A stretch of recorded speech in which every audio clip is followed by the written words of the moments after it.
Personal Story segment tonight, as we've been reporting, there would not be a refugee crisis in the Middle East and Europe if President Obama and the West had dealt with Iraq and Syria in a responsible way. Now, yesterday on Fox News, Dennis Kucinich, very liberal guy, said this. Let's face something here.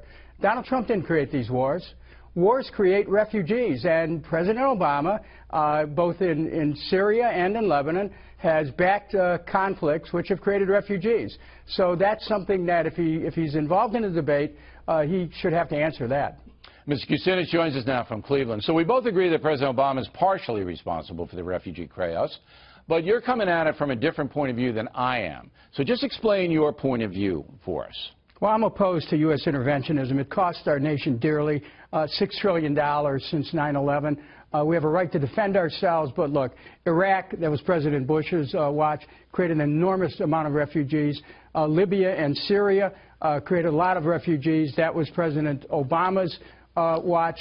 If you don't have wars, you don't create refugees. So, there has to be some responsibility has to be taken by the president. See, I see it a little bit differently, because in Syria, which is ground zero for the refugee problem, and that's the country that President Trump has said, we're not going to take any refugees until we can figure out a better vetting system.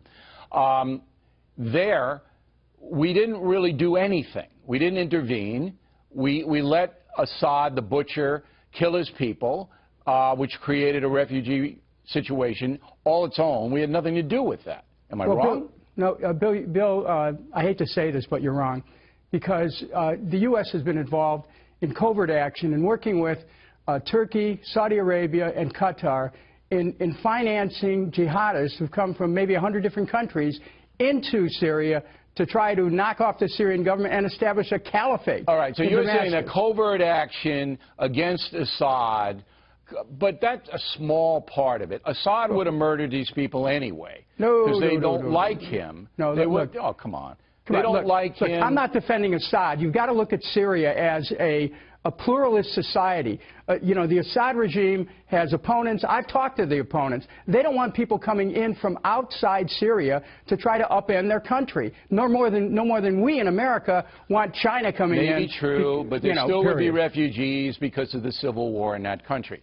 Now, when you say you don't want Americans abroad, you have more in common with Trump than you do Obama, because Trump, he doesn't want to go into these countries. He's made that quite clear. No, right, go ahead.